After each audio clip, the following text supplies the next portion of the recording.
YouTube. It's been a while. I get the feeling that's my trend, that it's going to be a while between videos. But the cliche that I've had a lot going on is very much the truth for me right now. So, without further ado, let me get started. Grab my notes real quick. So right now I am sitting at 15 weeks and 4 days, so I'm officially over that hump, and we are now in our second trimester. And since the last video, things have been better.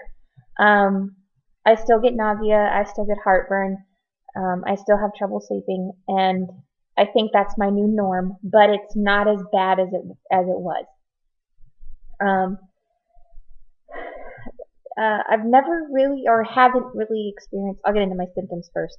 I haven't really experienced excessive urination at all since the get-go. The only time I experience having to go pee a lot is at night, which is the most convenient time to have to go to the bathroom a lot. So,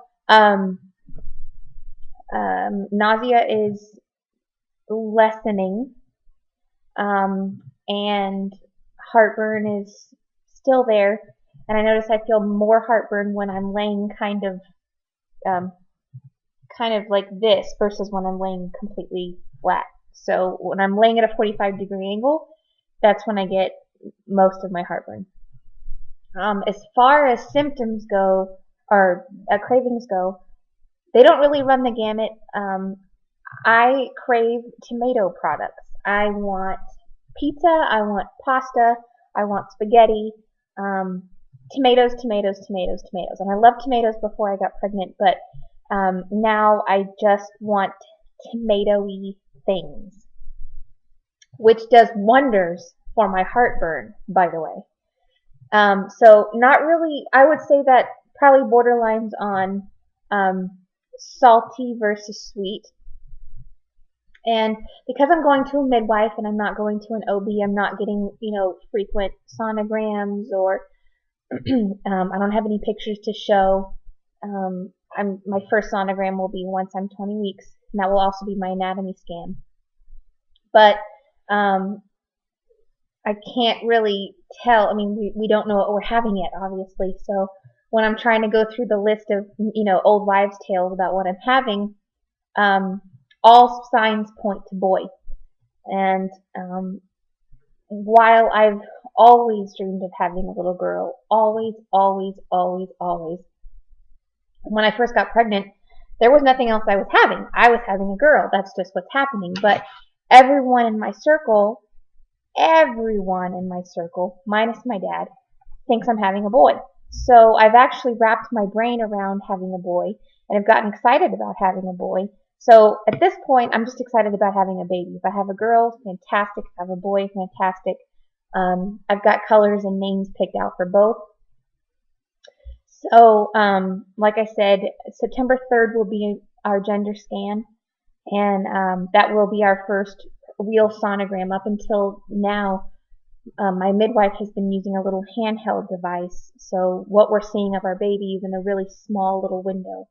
And I kind of like it like that. A lot of women have to have frequent sonograms for their own reasons, but I don't. And if I can eliminate those, radio waves or whatever they are, electric waves, getting to my baby as much as possible, that's fine.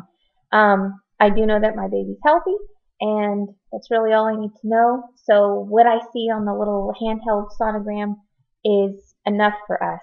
And all we know is that our baby's got a giant head, and just like its daddy. And we get to see the little heartbeat, and it's growing. So fantastic. So we are so excited. At our birthing center, the sonographer only comes once a month. So we could have gone this month, but it would have only been when I was, 16 weeks. And while you can get a sonogram at 16 weeks and kind of find out what you're having, I've seen a lot of videos. One I even saw today where Steffi, this chapter, got a sonogram at 16 weeks, found out it was a girl, and then at 20 weeks at the anatomy scan, found out it was a boy. So I would rather just wait for 20 weeks and know for sure, for sure, for sure. So, I'm excited about that. And as of now, I won't be doing any belly shots. As I've mentioned before, I'm a rounder girl as it is. So until I see myself showing and not just looking fat or feeling like I look fat, I'm not sending out any, belly shots or taking them. My family's like, "Where are the belly shots?" And I'm thinking, "I'll get them to you when there's a baby belly to show, and not just a belly that shows that I've been wanting Chipotle and pasta, and that's it." So,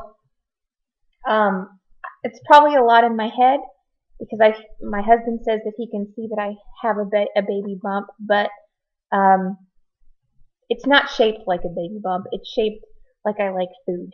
So I won't be doing belly shots either. And once I start the belly shot, you'll know that I actually feel like I'm showing.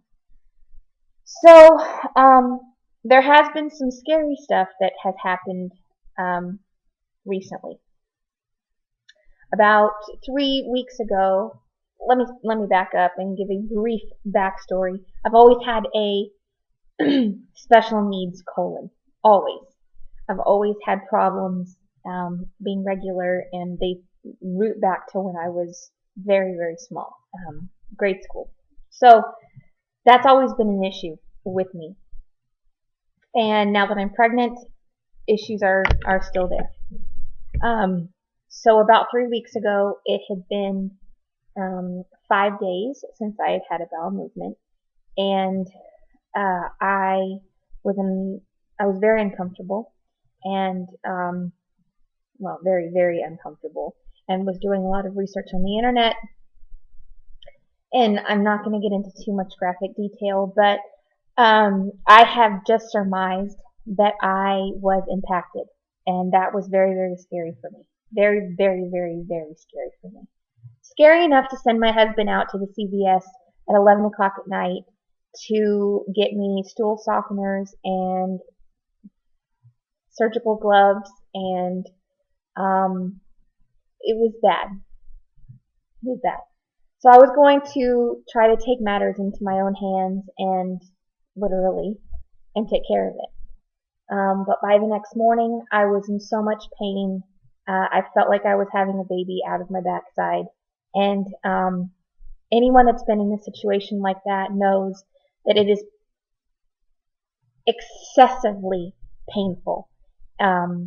There's bleeding, there's shaking, there's crying, there's you crumpled up on a ball on the bathroom floor in tears, thinking you're going to die. And I remember at one point thinking, how am I going to have a child naturally? How am I going to have a baby naturally if I can't even do this? But if you think about it, your lady parts are meant to expand for this. Your other parts are not.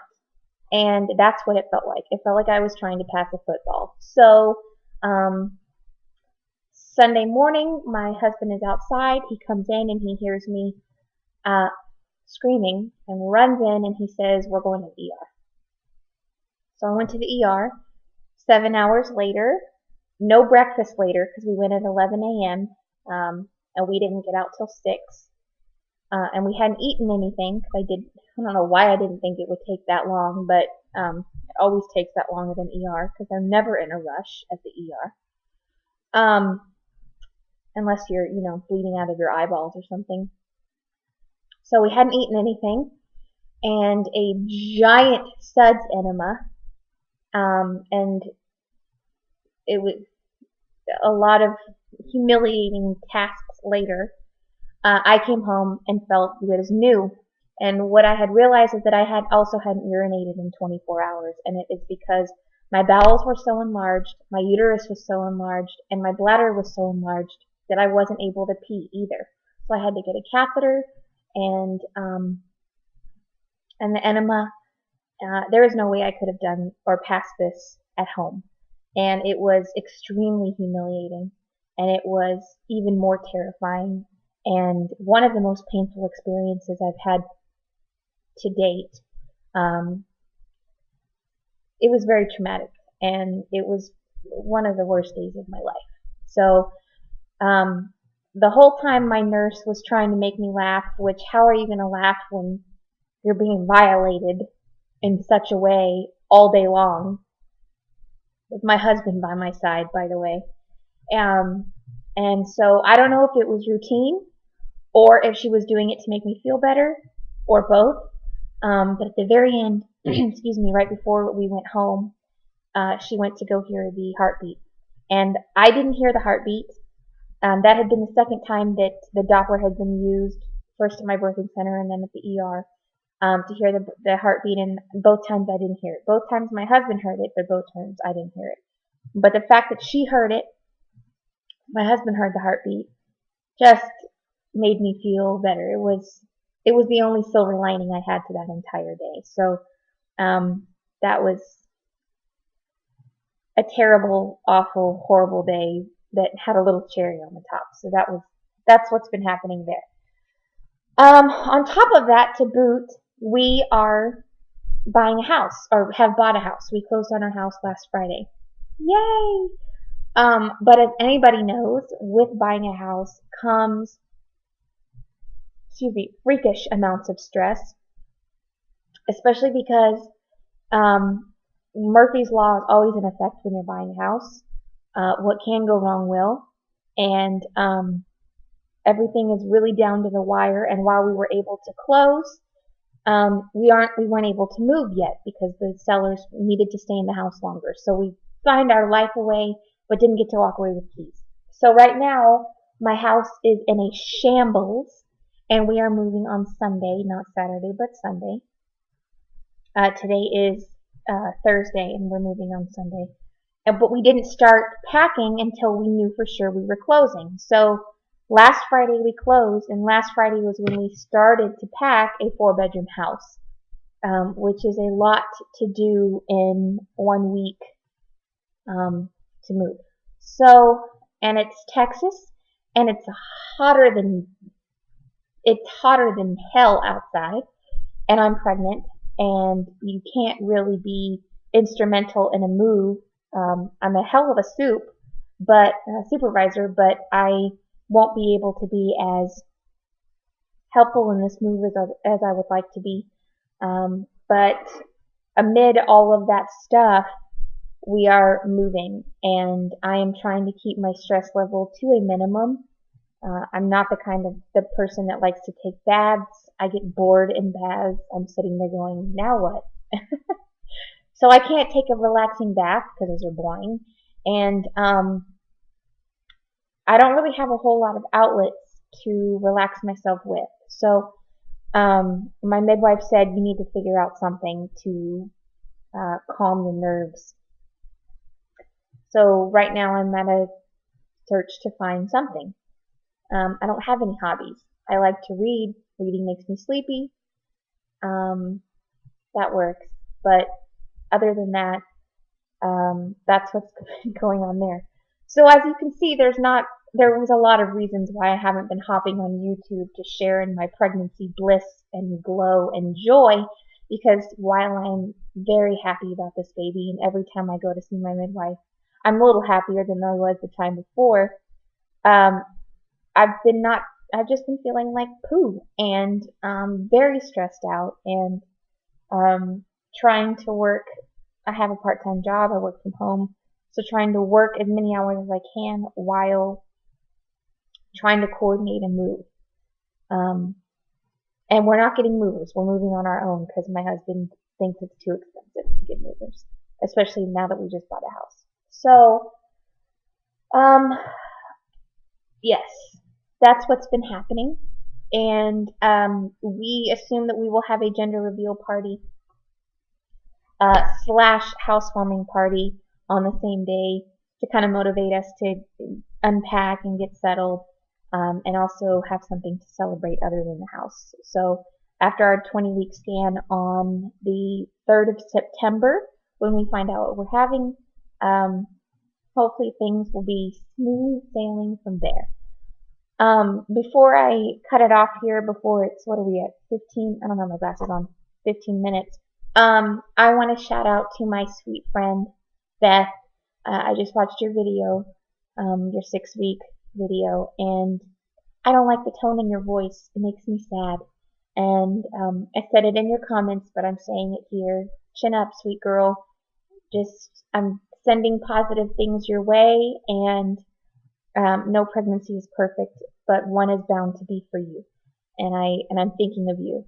Um, and you've got a fantastic husband who isn't going to let you sink. And it sounds like you've got a really great doctor who's not going to let you sink either. So just keep positive, keep optimistic, and you've got a beautiful smile, and I didn't get to see it very much today. And I know that it's not always going to be rainbows and unicorns, but I'm thinking that this one is it's still gonna work out. So chin up. So anyway, for everybody else, baby dust to everybody, and for everyone who's getting their BFPs or got their BFPs, congratulations. And for all of those of you who are still trying, good luck. I wish you the very best of luck, and I love watching BFP videos. Love them. They're the best, and yours is coming soon. So otherwise, have a great rest of your week, and I will probably be checking in with you once we've moved and everything has been settled. So if you haven't heard from me soon, you know why. Otherwise, I will talk to you later, and have a great day. Bye.